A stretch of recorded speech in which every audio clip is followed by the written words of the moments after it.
Oh, 3 jam. Enggak. 3 jam. Masih 3 jam.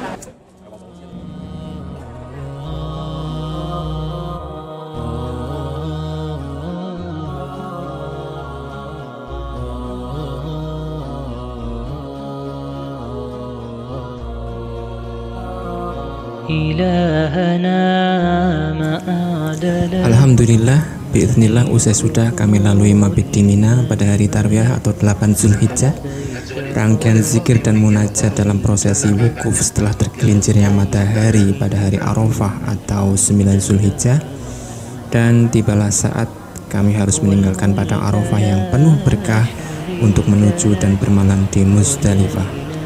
Muzdalifah atau yang dahulu disebut juga sebagai Masy'aril Haram adalah sebuah area terbuka kecil yang terletak di antara Mina dan Arafah.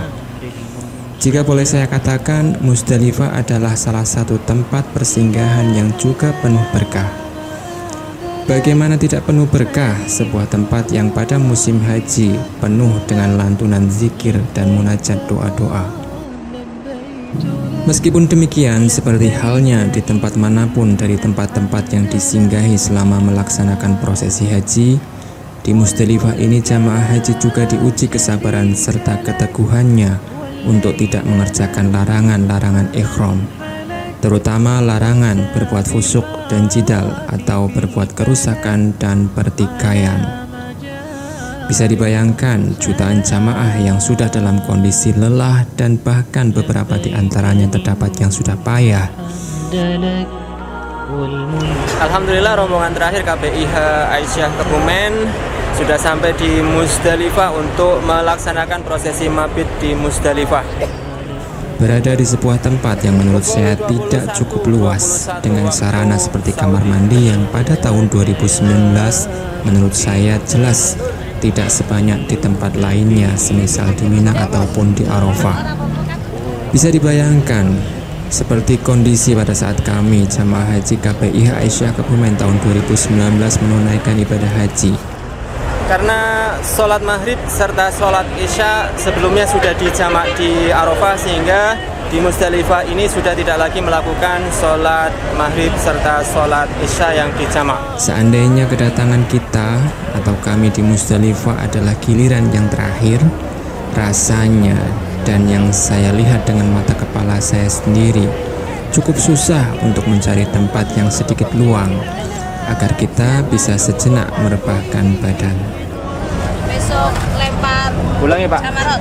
Lihat ke sini Pak. Persiapan lagi ngitung batu 77 untuk persiapan besok di Jamarot di Mina. Belum lagi debu-debu yang berterbangan akibat langkah kaki jamaah haji yang lain, dan debu itu berterbangan di dekat atau bahkan di depan kepala kita. Saya hanya bisa mengajak tersenyum serta mengajak untuk bersabar pada beberapa mbah-mbah yang sudah cukup renta dari rombongan jamaah haji yang lain. Sabar mbah, sabar mbah, sabar nggih mbah. Ya, seingat saya hanya seperti itu. Sebab memberi tempat pun saya tak punya karena saya juga berdiri.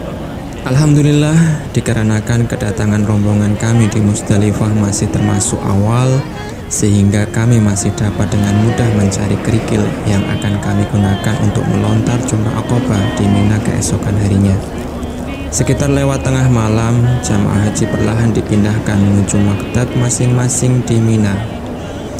Dan alhamdulillah seingat saya, kami mulai mengantri bis yang akan memindahkan kami ke Mina mulai sekitar pukul 2 dini hari. Untuk kerikil sudah disediakan oleh maktab, sudah disediakan dalam kantong-kantong kecil, sudah disediakan oleh maktab kerikil. Dan alhamdulillah kami tiba dengan selamat di tenda kami di Mina pada awal waktu subuh. Beberapa di antara kami memilih untuk tetap hingga matahari terbit untuk selanjutnya ke Mina melontar jumrah Aqobah pada waktu afdolnya. Karena memang demikianlah tuntunan Rasulullah SAW. Meski tidak ada salahnya beranjak dari Mina sebelum waktu itu, asalkan sudah lewat tengah malam. Apalagi jika rombongannya terdapat wanita, anak-anak, orang tua, atau orang yang sedang sakit. Karena itu memang diperbolehkan. Demikian keterangan para ulama fikih yang saya ketahui sebelumnya. Wallahu a'lam bishawab.